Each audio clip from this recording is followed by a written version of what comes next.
I thought, to be a nurse, all it meant was to be in a hospital or to be in, that kind of care setting to be able to help people and save people's lives. And like, yes, that's also important, but the lives that you change literally being in the aesthetic world is unreal. Like you get people in here that you would never know struggle with the smallest little things. And then they leave literally a whole entire new person. And it makes you feel so warm inside, which is why I do what I do. And there's so many nurses that are getting burnt out in the actual like nursing world. And I just think that even if they went to something like this part-time, they have no idea what it could do for even them like themselves. Hey, I'm Louis the Laser Guy, and welcome to my podcast, Pursue Your Passion. Join me on my journey as we discover how estheticians, nurses, physicians, and complete career changers are living their passion in this booming billion-dollar medical aesthetics industry. Finding your purpose isn't only about making great money, it's about so much more. It's about tapping into your passions and chasing your dreams. Welcome, everybody, to the National Laser Institute podcast. My name is Louis, the Laser Guy. We're here exploring careers in the wonderful world of medical aesthetics for nurses, doctors, estheticians, and complete career changers. Things like laser hair removal, photofacial, cold sculpting, Botox, fillers, and so much more. Today, we got a special guest. Her name is Julia in Colorado, and I met her in Arizona. How long ago did I meet you at that training course, my dear? January of this year. January. So it's been a couple months. And if I remember correctly, your background was doing brows. Yes, I'm a esthetician and a permanent makeup artist. Yeah. So the main thing I do is permanent makeup. Gotcha. And are you a recent nurse or? Yeah, I just graduated actually last May. So almost a year. Well, congratulations. Thank you. And just out of curiosity, so you're an esthetician, I assume, for many years. What made you think, gosh, I want to go from aesthetics and get into the world of nursing? Well, I went to nursing school specifically for aesthetics. So I kind of did the opposite of what most people do. But I've owned my own business for aesthetics for the past 4 years, but I've been in aesthetics for 6 years. So I just knew that the route I wanted to go with art and aesthetics was going to require nursing because it's just the right route to go as far as injecting. So yeah, totally agree. And before you stepped into the aesthetics world, what was your work history before that? What kind of things were you doing? I honestly traveled the world and did a lot of serving tables to travel the world. And then I got into massage therapy. I taught yoga, did massage for quite a while, and then I got into aesthetics. I kind of like that concept. Like, let me just go to Mexico, serve tables, bartend, then I'll do it in Bahamas, then in Greece and Hawaii. I kind of like that concept. It's sounding good right now if I want to branch out. Yeah. Okay, so in the aesthetic world, I know most people do, facials and peels and microdermabrasion, and now it's evolved to microblading and permanent makeup and brows. And so was brows always your thing, or did you just kind of stumble into that? After esthetician school, I pretty much knew I was going to go into it. I've been an artist my whole life. So I knew that was the next form of art I could go without painting a picture. And I actually had my eyebrows messed up years ago. And so after that happened, I had to get them lasered off my face. And so I was like, okay, I don't want this to ever happen to anybody else. So then, oh my gosh, so tell me, if you don't mind sharing, because we always hear stories out there. What happened to your eyebrows when they messed it up? So she microbladed mine, which I'm not a huge fan of. I'm actually more of the powder brow technique. And she pretty much, they all just blobbed together and turned into this big blobby mess. And then I tried having them corrected. And then she turned them into literally a clown eyebrow, oh no, up to here, just awful. And so it was just to the point where I had to get them removed because they were so bad. Needless to say, that was not a good day in the life of Julia, right? No, I didn't have eyebrows for a year after I got them lasered off. So. So we would have seen your pissy side, your mad side, what happened side, right? Oh, yeah. Oh my goodness. Yeah. Well, you look great now, my dear. However you fixed it, you look great. Thank you. I appreciate it. So let's talk about cosmetic medicine, injections. How did you hear about National Laser Institute, by the way? Did you stumble across us online? Did a friend refer you? How did you hear about us? I actually had a couple of friends that went to you. Well, more like acquaintances that I have met along the way in the past few years when I knew I was going to get into injecting. And so like you guys were always in the back of my head. And then you got more popular, obviously, over the years to where I started seeing you on everything. But honestly, for the past 4 years, you've been in the back of my head to go to your school. Like I knew you had to be a nurse to go there. Right. So I literally made it a goal to get through nursing school and then immediately go to your school. And that's exactly what I did. So And if I remember correctly, you didn't just do a weekend. You did a lot of days in National Laser, didn't you? I did. I think I did I did the full 7 days, but I was there like 8 or 9 days total. Yeah. Very cool. So you learned Botox and fillers and platelet-rich plasma and all those fun things, right? Yes. And all the advanced. Yes. Very cool. So you did everything except like PDO threads? Yes, I did everything except for threads. Yeah, and laser. Yeah, just not those two. Yeah. Very cool. And so how was your training experience? I loved it. I made a lot of really good connections with, obviously with you, with all the girls, all the teachers, the people in my class. I actually still talk to quite a few of them to this day. Yeah, we text very each cool. other a little group. And when you were learning the world of injections, did you find any one type of injection that you kind of said, "Ooh, I like this the best"? Like with any of them, like Botox or filler. Yeah. Well, for Phil, I loved learning cheeks. That was a huge one. I really loved how they taught us to go straight to the bone. I've been really successful with that so far. And then the aspiration part was super awesome. I do that every single time I do cheeks and I feel super comfortable. And then lips. Yeah. So for me, injecting vertically, which one of the teachers actually did there, which I was very thankful for because that's my style. So I pretty much follow that route now. So for people out there that are contemplating becoming a nurse one day or cosmetic injector, can you explain briefly what aspiration means?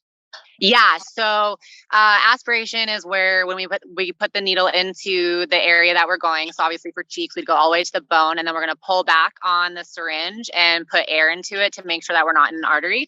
And you would see blood actually come into the syringe if you were in an artery. So it just decreases our chance of having any occlusions or anything like that, and keeping people safe.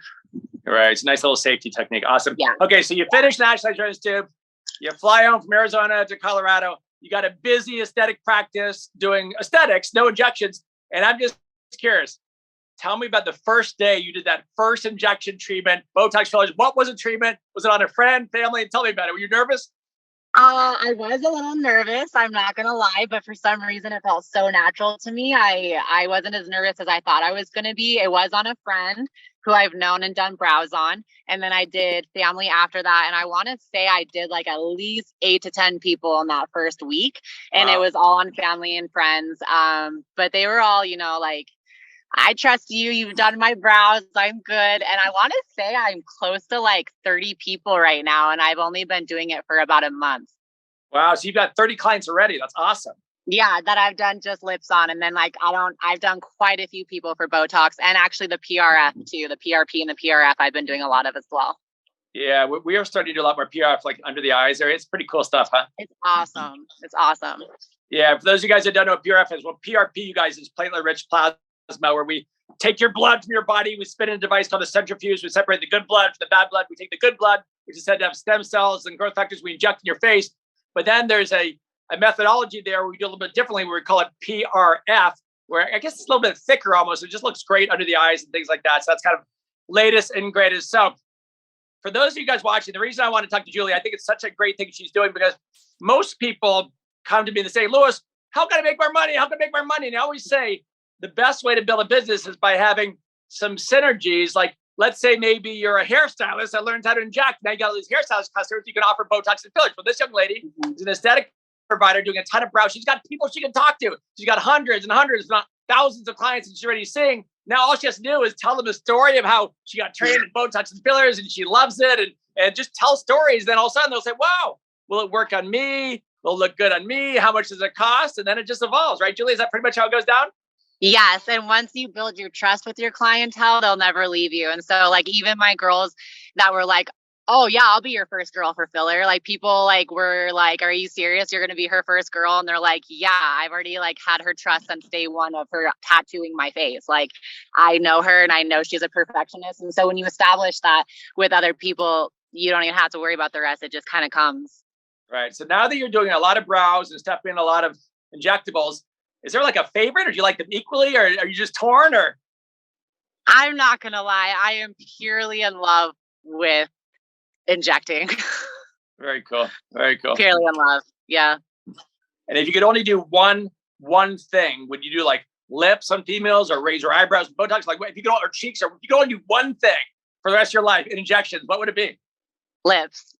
You didn't even hesitate. You didn't even hesitate. No, it's such an art. Like, to me, it's not just about like filling it and like making it bigger. It's literally about shaping it, and it's about fixing it to their face and symmetry. Like, it's such a beautiful result. Like, it can make or break a face, like eyebrows. So to me, it's like art. Yeah.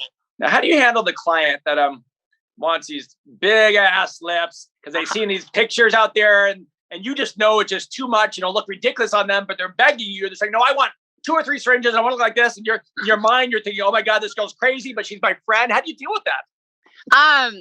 So I love big lips. I can't lie about that. So I have a hard time with that one. So, but obviously safety is important. So for me, I tell them, like, let's start with 1 syringe. Right. Let's let it settle. Let's let it heal. And then, in 2 to 3 weeks, so even up to a month, if you're ready for another one and it settles good, then let's go on from there. So I'm more like a step-by-step person, because then they get excited about it too, because they're like, okay, maybe she will work up to 2 to 3 syringes with me, but over time, not at once. So they're still kind of at that balance, of okay. And do you ever have people that come in that have lips as small as mine? Look how teeny my lips are here. Just teeny, teeny, teeny. Are those like fixable? Can you take lips that small and make them luscious and enhanced? I literally actually just did one on Saturday, and she had the teeniest, tiniest lips, and you wouldn't even believe the result. Like, I wish I could show it to you right now. Yes. Love it. So if people live in Colorado and they want to check you out for getting brows done or injections, what's your Instagram, Facebook? What's your best contact method? So my Instagram is Brows by Julia. Still, I haven't changed that yet. So Brows by Julia. I label it Julia's Aesthetics, so that's kind of like my business name. But yeah, my Insta that everybody knows me by is Brows by Julia. Awesome. And just curious, have you ever had your lips done yourself? I have. I actually just dissolved them last week because I'm going to start over with a whole different technique. So she wanted me to dissolve them before I could start with her technique. So very cool. Are you going to go to a friend to get that done, or? Yeah, she's actually here in Colorado, and she does the Russian lip filler technique, which is what I am focusing on and learning right now as well, kind of like as an advanced technique. And that's what she's going to be doing on me. So she's very like, cool. Well, for those that are kind of checking out this podcast and listening to us, if they said, Julia, what's this Russian technique? How's my lips going to look different? How would you answer that question? So it injects vertically. So it actually heightens the lips versus a lot of injectors inject horizontally. And so that kind of makes the lips come out more this way, whereas the Russian actually helps heighten them. So you get more of a flatter profile. So it looks more natural from the side, but you get volume by having them taller versus shorter. Very cool. It's pretty. We take these podcasts and we spend money, we boost them, we promote them, get in front of hundreds of thousands of people because we want to spread the love and spread the word for PR. But let's just say there's a couple hundred nurses or graduating from nursing school, and they're checking out different options. They're checking out being a cardiac cath lab nurse or OBGYN or hospice, and they're also checking out cosmetic medicine. Like, what would you say to them? What would be your kind of words of advice as far as the different avenues they could explore in addition to cosmetic medicine? I would go cosmetic all the way. Like, it's just a whole different world, and it's helping people in a completely different way. I thought, to be a nurse, all it meant was to be in a hospital or to be in, that kind of care setting to be able to help people and save people's lives. And like, yes, that's also important, but the lives that you change literally being in the aesthetic world is unreal. Like, you get people in here that you would never know struggle with the smallest little things, and then they leave literally a whole entire new person, and it makes you feel so warm inside, which is why I do what I do. And there's so many nurses that are getting burnt out in the actual like nursing world, and I just think that even if they went to something like this part-time, they have no idea what it could do for even them like themselves. Yeah, I was talking to one of my nurse friends the other day. She's a psychiatric nurse, and she deals with all the anxiety, depression, and manic depressive, bipolar. And I say, "What's your day to day?" And she goes, "Well, a lot of drugs, a lot of Xanax and Percocet and whatever the drugs are," and referring out to a lot of therapy, like cognitive behavioral therapy and things like that. And I said, "Okay, well, I get that." I go, "What's your goal?" as a psychiatric nurse, she goes, well, the goal is to build somebody's self-esteem and confidence enough to help them overcome anxiety and depression to kind of find themselves. And then we started talking about cosmetic medicine. She goes, Lewis, you know what? Because she just started injecting a little bit. She goes, I feel like I'm doing the exact same thing with Botox and fillers. I'm building their confidence. I'm building their self-esteem. They're feeling good. They want to go out and date and socialize, and they're a whole new person. She goes, I feel like it's really similar as far as the end result, delivering just in a different way. Do you ever feel that kind of? I do. Yeah. Like, that's why I feel like we get a hard time sometimes being in the aesthetic world I've literally had people tell me like, oh, like, you're not like a real nurse though. And I'm like, well, I'm an RN. Like, yeah, I went through the same schooling, but literally I just give it in a different way. And I completely 100% agree with her. Like, we're just delivering it different. So what we're going to do, I'm going to put one of those questions, those Instagram questions. It'll say like, real nurse or fake nurse, Julia. Which one? They'll have to check the box. Which one am I? I love it.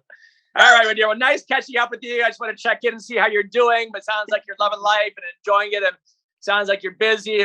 I know you're going to make a whole bunch of money and grow your business. But more importantly, you're doing something you love. You're doing something you love. You're creating great results for your customers. And I'm sure they're going to be your friends for life on a lot of different levels. So that's awesome. I'm proud of you, my dear. It's awesome. Thank you. And thank you so much for, all you do over at your school and for, having something like this for all of us to be able to go to, because there's a lot of training out there that is very basic and just very minimal. And I don't take, injecting lightly at all. So I just want to thank you and all your staff there. Like, I had the best time there. And honestly, it was a home away for home for me. And I would recommend you guys to absolutely anybody for injectable training and in pretty much anything you offer. So, and I'll be back for threads. So, and I think we should do like a follow-up podcast in like 2 years. By then you'll probably have a much bigger location and 10 employees and you'll be all stressed out like me. Yeah. I'm getting there already. I'm very stressed already. Yeah. All right, my dear. Nice seeing you. Have a great day. Okay, you too. Thank you so much. Bye. Bye. So either you're currently in the aesthetic and beauty business or thinking about jumping in. Did you know the fastest way to grow any aesthetic or beauty business is with social media, Instagram and Facebook? Follow us at Ask Luology and receive free complimentary daily marketing tips and tricks to grow your business and soar on social media. Check it out. Thank you for listening to the Pursue Your Passion podcast. Are you interested in learning more about the medical aesthetics industry? Well, feel free to visit us online at nationallaserinstitute.com or connect with us on Facebook or Instagram. I'm Louis the Laser Guy, and we'll see you next week.